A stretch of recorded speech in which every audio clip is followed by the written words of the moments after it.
Bienvenue à toutes et à tous dans cette nouvelle édition de l'interview sur Africa 24. À la tête du ministère des Affaires étrangères et de la coopération internationale de Djibouti depuis 2005, Mahamoud Ali Youssouf est candidat à la présidence de la Commission de l'Union africaine. Le chef de la diplomatie djiboutienne partage ses motivations et souligne les enjeux auxquels doit répondre le continent. Monsieur le ministre, bienvenue sur Africa 24. Merci beaucoup. Permettez-moi d'abord de vous remercier de m'accueillir sur le plateau d'Africa 24 pour parler de cette candidature au poste de président de la Commission de l'Union africaine. Et d'emblée, j'aimerais surtout adresser mes meilleurs vœux à tous vos téléspectateurs pour l'année 2025.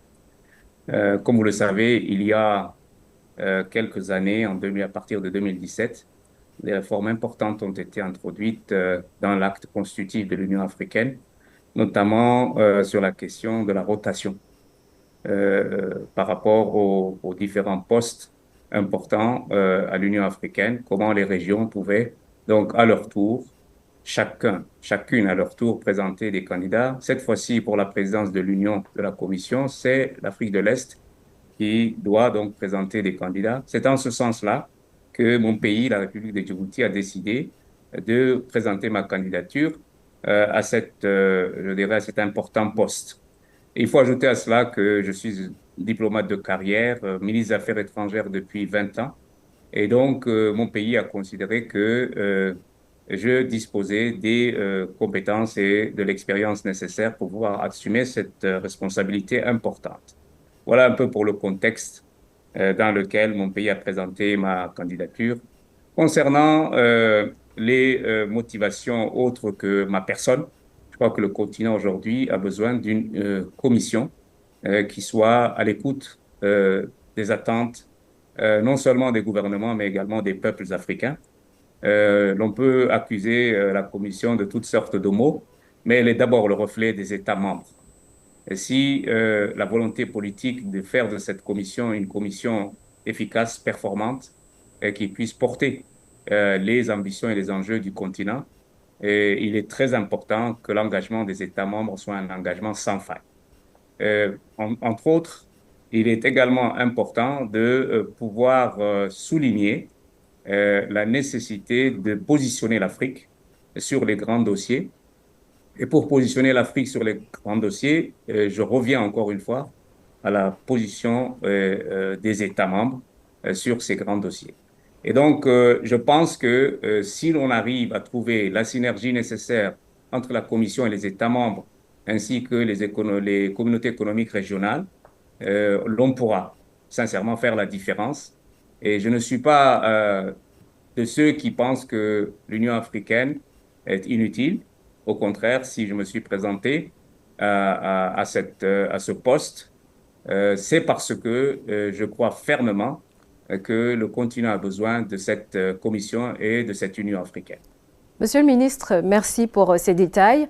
Dans un contexte où le continent africain est secoué par plusieurs crises, vous avez récemment annoncé votre candidature à la présidence de la Commission de l'Union africaine. Quelle approche allez-vous adopter dans cette campagne? C'est d'abord de convaincre les chefs d'État qui vont voter le jour du scrutin, c'est-à-dire le 15 février à Addis Abeba, que le profil que je présente est celui qui convient aux responsabilités qui me seront confiées. Quand je dis le profil qui convient, je pense qu'il y a un certain nombre d'éléments qu'ils vont prendre en considération. Non seulement les compétences, l'expérience, mais également la capacité de diriger une commission et d'avancer un leadership qui soit moderne, qui ait une perspective sur le long terme, sur la base de l'agenda 2063 et comprendre la complexité des situations auxquelles le continent est confronté. Dans ma stratégie de campagne, c'est le message que je porte souvent auprès donc des pays et des États membres. Et ce message, je crois, est un message central parce que aujourd'hui, l'Union africaine a besoin de, je dirais, redorer son blason, l'Union africaine à travers la Commission, a besoin de faire en sorte que l'Afrique soit entendue sur la scène internationale. L'Union africaine a besoin de créer les conditions de plus de stabilité, moins de conflits je dirais, sur le continent, et surtout travailler à la mise en œuvre des programmes phares de l'Union que j'aurai l'occasion d'évoquer au cours de cet entretien avec Africa 24. Alors, de nombreux Africains pensent que l'Union africaine est une institution sans véritable influence, évoquant la bureaucratie, la pléthore de fonctionnaires, avec une opérabilité très discutable. Quelle est votre stratégie pour davantage dynamiser cette institution panafricaine? Sur le personnel, je pense qu'il est un peu exagéré de dire qu'il y a un personnel pléthorique.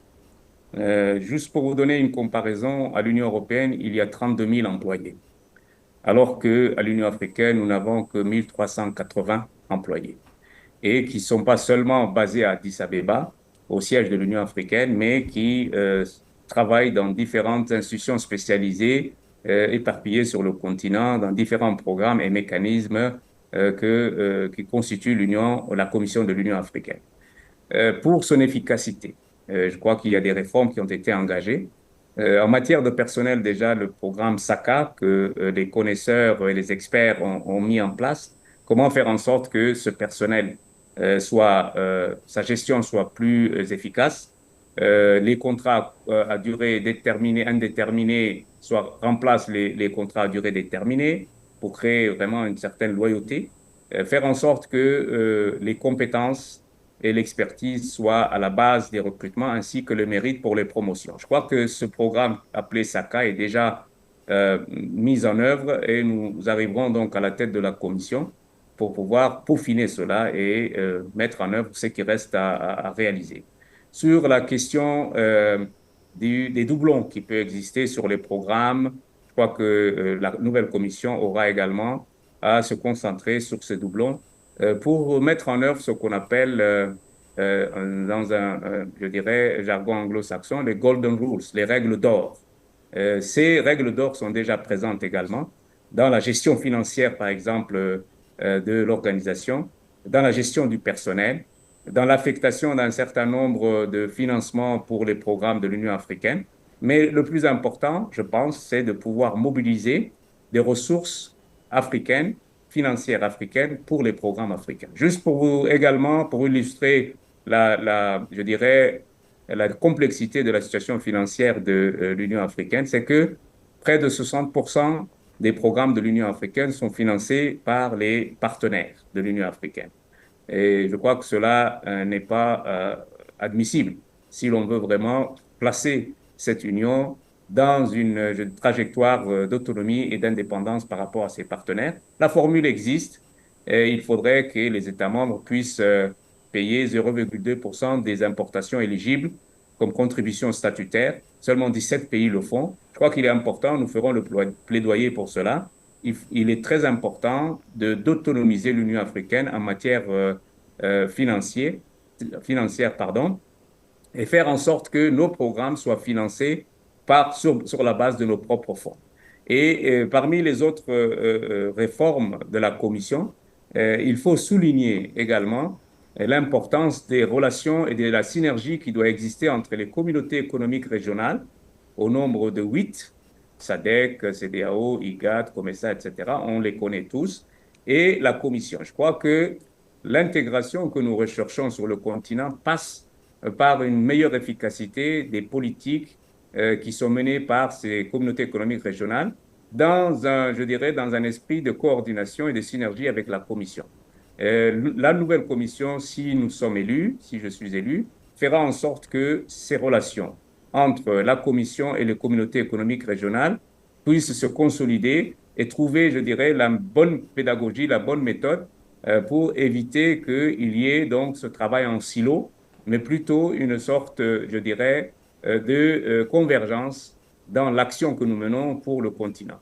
Voilà un petit peu sur la commission, le personnel, le type de relations que j'aimerais mettre en place quand il s'agira de coordonner avec les communautés économiques régionales. Alors, Monsieur le ministre, l'Union africaine fait face à de multiples défis, notamment en matière de paix, de sécurité, de développement et de gouvernance. Dans le cas où vous êtes porté à la tête de la Commission de l'Union africaine, quelles seraient vos priorités immédiates pour répondre à ces enjeux? Vous savez, il y a ce qu'on appelle la stratégie de faire taire les armes. L'Union africaine a déjà adopté cette stratégie il y a quelques années avec des délais qui avaient été imposés, 2020. Je crois que ce programme n'a pas pu aller, n'est-ce pas, dans la direction de l'efficacité souhaitée. Donc, cette stratégie a été prolongée jusqu'à 2030. Pour mettre cette stratégie en œuvre, il existe également ce qu'on appelle l'architecture de paix et de sécurité de l'Union africaine et un certain nombre de mécanismes qui sont le Conseil de paix et de sécurité, le Comité des sages, le Fonds de la paix, etc., etc. Et donc, il est très important pour la nouvelle commission de pouvoir permettre à tous ces mécanismes et cette stratégie d'être portés par, je dirais, une même ambition. Si l'ambition de créer, n'est-ce pas, les conditions d'une stabilité et d'une paix sur le continent n'est pas, n'est-ce pas, ne se matérialise pas à travers cette stratégie et surtout ne sont pas portés par tous ces mécanismes que nous avons mis en place, il y aura toujours des défaillances et c'est ce que nous constatons aujourd'hui. Et ce qu'il faut, je dirais, améliorer, c'est la méthode de travail entre les différents mécanismes qui travaillent donc sur la stabilisation ou la recherche de solutions pour un certain nombre de crises et de conflits sur le continent. Et j'aimerais insister aussi sur le fait que la Commission et tous ces mécanismes reposent avant tout sur les communautés économiques régionales. Quand on parle de communautés économiques régionales, ces communautés travaillent sur la base du principe de subsidiarité et donc sont les premières, je dirais, instances qui prennent en charge les crises qui peuvent intervenir. À titre d'exemple, lorsque les changements anticonstitutionnels interviennent dans un certain nombre de pays, ce sont les communautés économiques régionales qui agissent en premier et font rapport à la Commission, à l'Union africaine, au Conseil de paix et de sécurité, qui, à son tour, n'est-ce pas, sur la base des recommandations faites par ces communautés, prend les décisions qui s'imposent. Et donc, il y a une nécessité d'améliorer le travail de coordination entre la Commission, le Conseil de paix et de sécurité et les États membres. Il y a la nécessité également de faire en sorte qu'un certain nombre de mécanismes qui ne sont pas fonctionnels à 100% puissent fonctionner. Je pense notamment à l'observatoire ou à la cellule de prévention des conflits qui se trouve à l'Union africaine, qui doit travailler surtout à la prévention. Et ça, je crois, les moyens dont cette cellule et ce mécanisme a besoin doivent être donc rendus disponibles. Il y a le comité des médiateurs et des sages qui également ont besoin de moyens pour pouvoir agir rapidement. Et je crois que ces deux entités, parmi les mécanismes qui s'attellent à la tâche de stabiliser donc, un certain nombre de zones ou résoudre un certain nombre de conflits, ces deux mécanismes doivent être consolidés. Et enfin, et ça c'est très important, il y a des décisions qui sont prises par le Conseil de paix et de sécurité, qui est l'organe décisionnel permanent qui s'occupe de la paix et de la sécurité. Cet organe prend des décisions. Souvent, ces décisions ne sont pas mises en œuvre. Très important que le Conseil de paix et de sécurité prenne le taureau à bras le corps, ses responsabilités pour faire en sorte que les décisions qu'il prend soient mises en œuvre rapidement. Et je crois qu'il peut y avoir je dirais, des contraintes dues à manque de financement, des contraintes dues parfois à la complexité du terrain, des contraintes multiples. Et je crois que si la volonté politique au niveau du Conseil de paix et de sécurité est présente, je crois qu'on peut faire la différence. Et la nouvelle commission, le nouveau président, devra s'atteler à la tâche de trouver, n'est-ce pas, la bonne synergie et la bonne méthode de travail entre ces différentes entités. Monsieur le ministre, vous incarnez une génération post-indépendance. Aujourd'hui, l'âge médian sur le continent est de 20 ans. Quelle est votre stratégie pour mobiliser cette jeunesse, dialoguer avec elle et l'impliquer davantage à la construction d'une Afrique prospère? Je crois que la jeunesse est aujourd'hui une jeunesse éveillée. C'est une jeunesse consciente et surtout préoccupée par son avenir. Le chiffre que nous avons sous les yeux quotidiennement c'est que sur les 1,4 milliard d'habitants sur le continent, près de 600 millions, sinon plus, sont âgés entre 0 et 1 et 25 ans. Et je crois qu'il est très important de garder ce chiffre à l'esprit parce que toute planification a pour base d'abord, n'est-ce pas, la considération des statistiques et des chiffres. Mais la jeunesse n'est pas uniquement un chiffre ou une statistique. Lors d'un sommet de la jeunesse, d'une conférence de la jeunesse qui a eu lieu en Algérie début novembre, la jeunesse a insisté sur un certain nombre de choses après la déclaration ou dans le cadre de la déclaration qui a été adoptée à l'issue de cette conférence. Un, il y a une charte africaine de la jeunesse qui n'a pas encore été ratifiée par un certain nombre de pays et elle ne peut pas être mise en œuvre si le nombre de ratifications nécessaires n'est pas réalisé. Donc, la jeunesse demande à ce que cette charte africaine de la jeunesse soit ratifiée par les États membres. Ensuite, la jeunesse revendique qu'elle soit associée à la prise de décision dans les différentes instances de l'Union africaine, notamment au niveau de l'Assemblée des chefs d'État ou encore, je dirais, au niveau du Conseil exécutif ou des institutions spécialisées. L'ancien, ou je crois que l'actuel président, pardon, de la Commission a mis en place des ambassadeurs de la jeunesse, recruté des jeunes, fait un concours. Et un forum a été organisé à Addis Abeba l'an dernier. Je crois que la Commission a la responsabilité première d'impliquer la jeunesse dans les décisions qui sont prises sur le continent et surtout en matière d'intégration. La jeunesse revendique aussi d'être intégrée dans l'espace ZLECAf ou la zone de libre-échange et tous les programmes de développement du commerce, de l'entrepreneuriat qui sont développés dans le cadre de la ZLECAf. Là aussi, c'est une revendication centrale. Je crois que le secrétariat de la ZLECAf, qui se trouve au Ghana, a pris note de cette revendication et faire en sorte que les jeunes qui portent des projets en matière de commerce, en matière d'entrepreneuriat, soient soutenus à travers le Fonds de la jeunesse, à travers tous les programmes qui sont développés dans le cadre donc de cette zone de libre-échange continentale. L'autre élément important, je crois que nous avons aujourd'hui une jeunesse qui est connectée. Et la connectivité sur le continent fait de grands progrès. Et cette connectivité, je crois, elle a également des implications économiques, elle a des retombées commerciales, etc. Cette jeunesse aujourd'hui est celle qui développe les startups, c'est celle qui travaille dans le cadre des data centers, c'est cette jeunesse qui est également impliquée dans beaucoup de projets relatifs à la cybersécurité. Et il est très important d'être à l'écoute de cette jeunesse moderne qui essaye d'utiliser les technologies de l'information et de la communication à bon escient et surtout faire en sorte que cette technologie de l'information et de la communication puisse leur permettre de développer leurs projets, leur entrepreneuriat et leurs entreprises vraiment transformer cette jeunesse, je dirais, en un acteur principal dans le cadre de l'intégration et du développement du continent. Nous sommes toujours attristés de voir que la jeunesse africaine, beaucoup entre eux, préfèrent l'immigration. Je crois qu'ils sont forcés parfois de partir, n'est-ce pas, en exil. Et nous perdons. Nous perdons non seulement une énergie, le continent perd en compétences, le continent perd également en force de travail, le continent est perdant, n'est-ce pas, à tous les niveaux quand sa jeunesse décide de partir. Il appartient donc d'abord aux dirigeants de notre continent, à la Commission, de créer les conditions pour pouvoir garder cette jeunesse. Et ça passe par le développement de nos programmes phares, la transformation industrielle. Aujourd'hui, je crois que ce qui crée des emplois sur le continent, ce n'est pas seulement le secteur tertiaire ou le secteur primaire agricole, l'industrialisation. Je crois que c'est le principal secteur pourvoyeur d'emplois. Il est très important que les ressources africaines soient transformées sur le continent. Quand les pays arrivent à exploiter les ressources, je dirais, pétrolières, gazières, transformer ces ressources sur le continent crée des emplois, beaucoup d'emplois.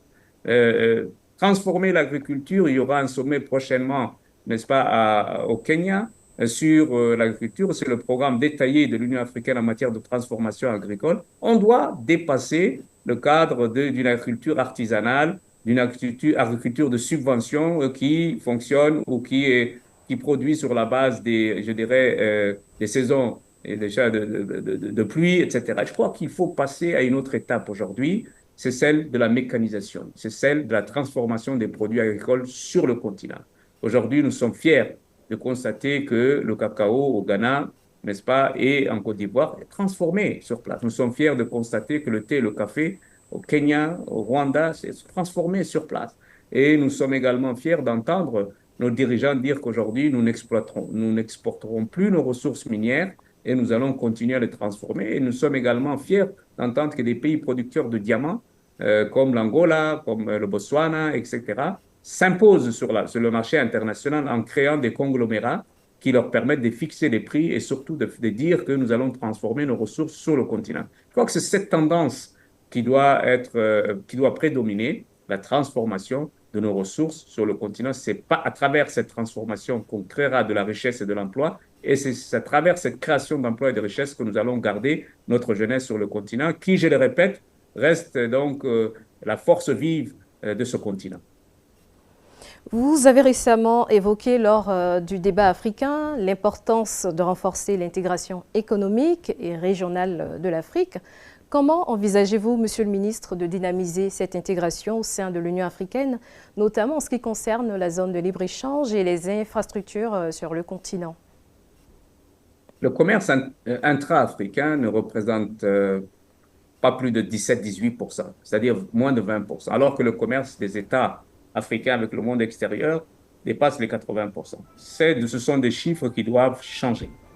Il faut d'abord, pour que ces chiffres changent, pour que la zone de libre-échange continentale soit effective, il faut lever les barrières.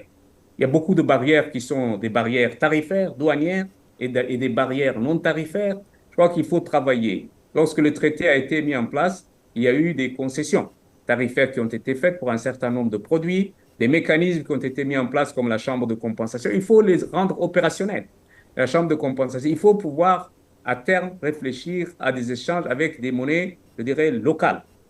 Si à chaque fois que les pays africains font leurs échanges, utilisent je dirais, des devises étrangères, les pertes en matière de change sont extrêmement importantes. C'est le rôle de la chambre de compensation, du système de compensation, qui doit faciliter cela. Ensuite, le mouvement, n'est-ce pas, des populations et surtout de la communauté d'affaires, des biens et des marchandises, doit être facilité par le développement des infrastructures. Si vous êtes obligé de voyager vers un pays voisin, faire le tour du monde pour revenir, n'est-ce pas, vers le pays voisin, aller en Europe ou aller en Turquie ou ailleurs pour pouvoir donc faire 1 heure de vol, vous faites 10 heures. Je crois qu'il y a un véritable souci de développement, n'est-ce pas, des infrastructures, des moyens de transport. C'est ce qu'on appelle les barrières, n'est-ce pas, non tarifaires. Il faut pouvoir développer, dans le cadre du NEPAD, l'ODA-NEPAD, les infrastructures de l'Union africaine. Nous avons des programmes phares dans le cadre de l'agenda 2063. Et enfin, il est très important de penser à un marché de commodités sur le continent. Aujourd'hui, les prix de nos produits sont fixés à Londres ou ailleurs. Même le café, le prix est fixé ailleurs. Le cacao est fixé ailleurs que sur le continent. Il est très important de penser à mettre en place un marché de commodités sur le continent africain. Donc, lever les barrières tarifaires, lever les barrières non tarifaires telles que la circulation des individus et des biens, mettre en place le passeport africain. Il faut que les Africains puissent circuler librement entre les États et ensuite donc permettre vraiment de mettre en place ce marché de commodités qui nous permettra de fixer les prix de nos produits sur le continent. Donc, le commerce est la base de l'intégration que nous recherchons. La zone de libre-échange continentale est à la base de cette intégration. Et donc, nous allons travailler avec le secrétariat continental de la ZLECAf, la commission et le secrétariat, travailler donc à sensibiliser les États membres, à mobiliser les ressources pour ces infrastructures, pour réellement avancer sur ces grands projets. Je ne me fais pas d'illusions, ce sont des projets qui ne se réalisent pas en 6 mois, 1 an. Cela prend du temps, c'est pour ça que nos chefs d'État ont mis en place l'agenda 2063 et le slogan principal, comme vous le savez, c'est au bout de cette période, avoir une Afrique qui est intégrée, pacifique et prospère.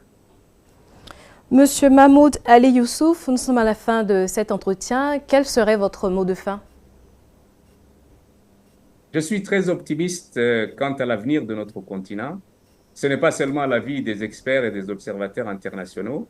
L'Afrique sera le principal moteur de la croissance mondiale dans les années à venir, l'Afrique a besoin de se concerter, d'avoir une meilleure coordination. Les États membres doivent avoir conscience de leurs forces et de leur capacité à influer sur la scène internationale.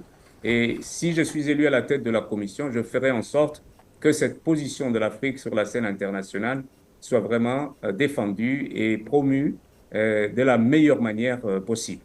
Donc, encore une fois, bonne année à vos téléspectateurs. Merci, Monsieur le ministre Mahmoud Ali Youssouf, ministre des Affaires étrangères et de la coopération internationale de Djibouti et candidat à la présidence de la Commission de l'Union africaine. Merci à toutes et à tous de nous avoir suivis. L'information continue sur Africa 24.